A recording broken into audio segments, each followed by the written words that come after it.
Support services are the backbone of transitional housing, providing residents with the tools that they need to move towards stability and independence. Now, whether you're running a facility or considering starting one, or if you're just curious about how these services work, I've got you covered.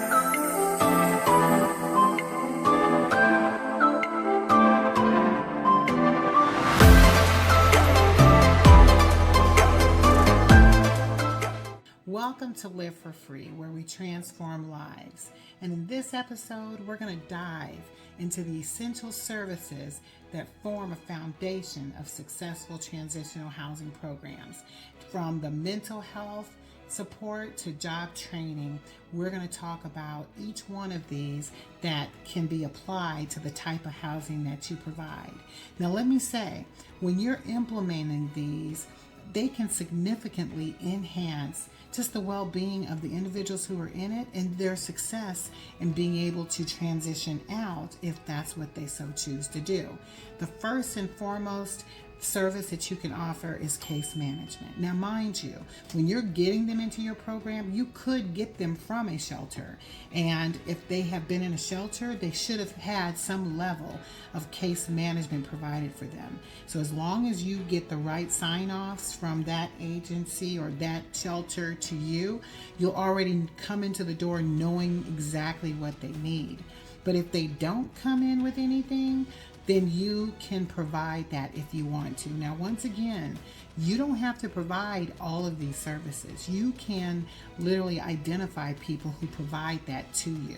As a matter of fact, when we first got started, we had partners who was doing this for us. But as we got good in it, we were recognizing we could do a lot of different things. Case management, being able to help them fill out their paperwork for food stamps, being able to help them get their disability paperwork turned in. Like, we've done it all. But you don't have to have knowledge coming into this like that. Find someone you can partner with. And if you can find an agency who's already doing a bulk of these things, I say absolutely do that. But I digress. So you've got case management, because being able to assess exactly what they need, creating an individualized plan, you want to know what that looks like. And then monitoring that as they progress through getting those things done, you can help them get on plan. Also, mental health services. Now, especially if you're dealing with individuals who have been unhoused for a period of time, they could be dealing with some mental health issue that you're unaware of. So being able to provide services like that, either on site or having someone they can go to, or even through, they have these tablets that do it as well. So that is also another option, but making sure that any type of needs that they have, or substance abuse that they're dealing with, you have access to those services for those residents. And I will mention this too, because this is similar when we're talking about substance abuse programs. You actually can offer AA or Narcotics Anonymous in your facility, so that they can get together with other individuals, and now they're having weekly meetings holding each other accountable. Because when you do something like that, you really are helping them be able to prevent relapsing, and that is so important. So being able to offer that on site, or having a place that's close by that they can connect to, making sure that they get that. Another type of service is healthcare services. Being able to have somebody that'll check in on them on a regular basis, or if there's screening that can be done, knowing where those resources are for them is critical to their success, because there's individuals that are still dealing with medical issues that they need to have addressed, and knowing where those nearby medical clinics are located will be critical to helping them move forward. Now, another thing that I love is being able to offer any type of job training or employment training. When they've got job readiness training that's available. You can get some of these things also online. If you have a computer available, to make that available to them that way. But then if you're, depending on where you're located, you might have some vocational school or some other agency that's offering services that you can be able to bring that to them. So being able to offer them the skills that they need to be able to secure employment, even if it's just getting a resume together. Some people don't even have a resume. Just helping them get prepared and giving them any type of counseling as it relates to job readiness. Those are the type of things that you can offer. Another thing that you can offer, because this is educational classes, educational services. They've got adult education classes, even GED prep that can be done online. There's a variety of different computer literacy programs you can have if you have the computer there, to teach them how to use their computer or teach them how to use a smartphone. Those are skills that a lot of people don't have. And especially if you're dealing with individuals who were incarcerated, who are coming out of incarceration, that have been in for a long time, that haven't seen technology. Like, these smartphones are so smart these days that they're almost too smart. But teaching someone how to utilize those resources is a skill that you can provide them as you are transitioning them into permanent housing. And then you've got life skills training, because think about it, if they've been incarcerated for a while or they've been unhoused for a while, cleanliness could be one of those things that have left their skill set. Or they didn't even have it before. So being able to teach people how to clean a house, how to manage a house, how to cook, how to prepare meals that are healthy. If they have children, if you have a program that works with children and parents, teaching them how to work with their children. There's just so many things you can think about there that you can help them do, just life skills in general. Now, another thing is, especially when you're dealing with people who may have records or may have evictions or other things that they want to have removed from their record, you can offer legal services, because there's actually, or give them access to pro bono legal services. All of those things are available. So being able to help provide those type of resources to your residents who need it, that could be of extreme value to you. Now, and remember, we're in transition. A lot of the individuals who are in this housing are in transition. So being able to help them find permanent housing, you can have a housing coordinator. Like, we have a housing coordinator that takes them to that next level and looking for a situation that would better fit them.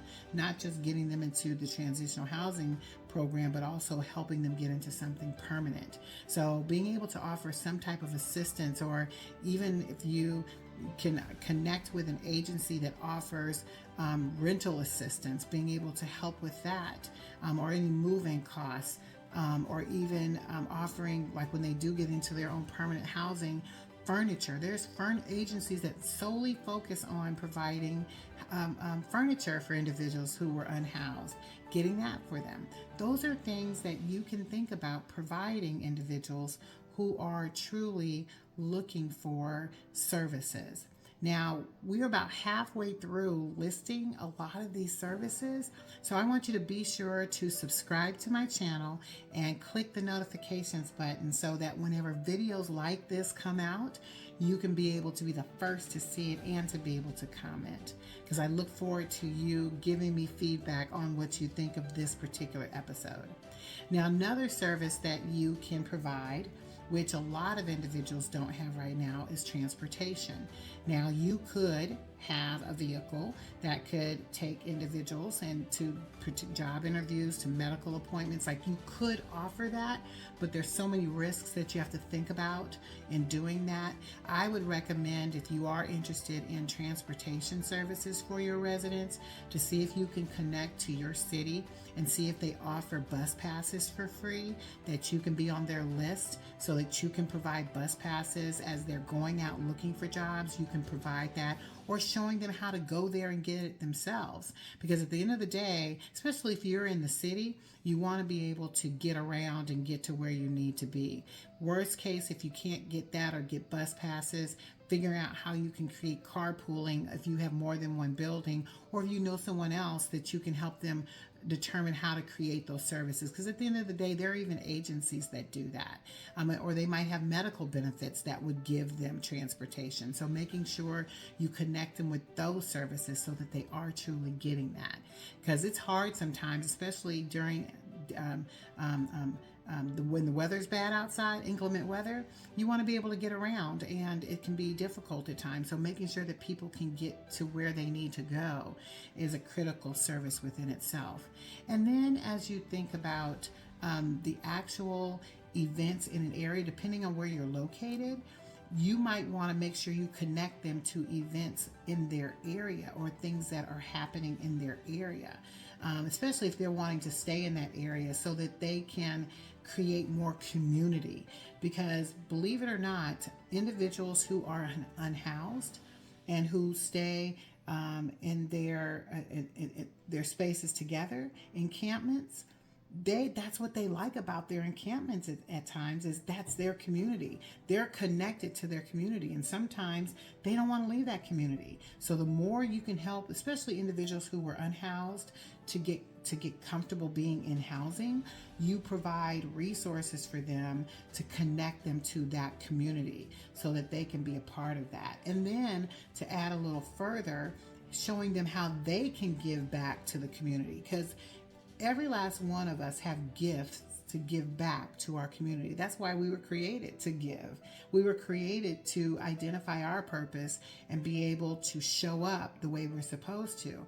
But sometimes we get lost through our distractions, mental illness, and other things, that we lose focus. So once you get your focus, or you help individuals get their focus, then they'll be talking about how they can give back.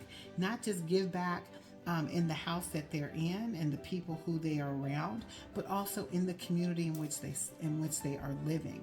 So being able to make connections and have them be a part of activities in the community in which they live will help them continue to create some stability in their lives. And then as we look at financial assistance, because I can tell you financial assistance and teaching literacy is critical to individuals who are in transition, especially if they came from a situation where they may not have budgeted well, or they, got out from underneath them, and next thing you know, they found themselves unhoused, and then next thing you know, they're chronically homeless, and there's all these other elements. So giving them the structure that they need, and to teach them some of the financial skills that they need in order to be successful, you can also do that in your housing model. Now, and I will always be a firm advocate for teaching people how to live within their means. So whatever you got coming in, and I can tell you, people can figure it out. Depending on what they've got coming in, when you live within your means and what you have coming in, and you budget properly, you'll start discovering what is important and what is not important on the things that you need when you budget well. But most people don't budget. Most people don't write down, these are the things I need and this is what I have left. They just spend. They get it in their hand and they spend, and not even think about the end of the month. Before you know it, all their money's gone in the first few days, and now they have to make it through the end of the month. So being able to teach skills on how to do that is critical to helping individuals who are in transition to be successful. Now, these last two that I'm going to mention are the most exciting to me, but the last one is the best, at least for me, because I do that one all day long. But being able to provide any type of food and nutritional services to this space, because especially if you're dealing with people who just were simply trying to get by with food, they just wanted to make sure they eat. Many people don't always think about what is healthy. They just think about surviving. So being able to help individuals know their nutritional facts, giving them some education around nutrition, and teaching them how to cook nutritious foods and nutritious meals is important in anybody's life, especially individuals who have to be in transition, because they don't have access to as much as they want. So they have to just make sure they can eat, but making sure they have the education as to why, and then teaching them resources. So when I say food and nutrition services, I almost want to put in there gardening, because that is a skill set, and that's God's earth. being able to build in that or grow on that in that earth, to be able to grow something, a tomato, a pepper, some greens, some cabbage, all from seeds, teaching those skills so that they can understand that those are nutritious things they can eat. It doesn't cost a lot. So being able to teach even how to do that on a very basic level is critical. And then being able to show them where all of the food banks are located at in their area, because those are resources that they need. And what we actually do is we have like a little cheat sheet of everything that they need, all services that they need for each location, so that when they move in, they know where those resources are because they are new to that area. And then, of course, the other residents, because they work together collectively as a community, they know of places where they can then tap into all these resources. Now, this last one, I'm just going to say, is my favorite service to provide. And as a matter of fact, it's my core, especially when I'm dealing with individuals who are coming out of incarceration because they truly want to get back to life. And it's my sustainable skills training. And the reason why I love this, because some of the things I mentioned and throughout all the services are all encompassed within this sustainable skills training. But think of it like this: when you can teach somebody how to sustain themselves when life happens, like that is my all of all things that I love teaching, is showing somebody how to sustain themselves when life happens. What does that mean exactly? That means, heaven forbid, you find yourself in a situation again where you lose a job or something happens, you're caught. A safety net catches you, so that, heaven forbid, you lose that, you at least don't have to worry about where you live. You don't have to worry about how you're going to sustain yourself, how you're going to live. Now, you're not out there spending all carelessly, because you would have learned some skills to teach you how to live within your means. But when you're learning these skills that teach you how to sustain yourself, powerful. And the way in which we do that, there is a series of trainings that we offer that covers from a range of real estate. We do a lot around mindset. We do a lot around purpose-driven life. We do a lot of stuff around financial literacy. We do a lot of stuff around entrepreneurship, and then, of course, property management, investment property ownership. Like, we go down the gamut, but all that training is designed to teach individuals how to sustain themselves. And I love the model so much. It's up to a 2-year program, but it could just be one. It just depends on how long I can get you through the process. But it could take about a year, depending on if you just came out of incarceration, for us to get you there. But there's skills that you develop through that space so that you can sustain yourself when life happens. You can get into a space where you are and can become an investment property owner and replicating the very system that we do in such a way where you're giving back and being a contributor to society and to your community by helping others. That's why that is my favorite all-time service that I offer people. We offer other things as well, but this one is the coup de grace. I think that's the right thing. This is the cream of the crop of everything that we have to offer. If I didn't offer anything else, this to me is the best, because it gives people who really want something different for their lives to have that. Now, does it take work? It absolutely does. But it gives you structure. It gives you a place to go. Some people get to the top level, but some people even if you just take it and just learn a few things, you don't have to get to the very top, but learning skills that help you to sustain yourself, getting yourself into a place where that, heaven forbid, life happens again, you can recover a lot faster. That's what we're talking about.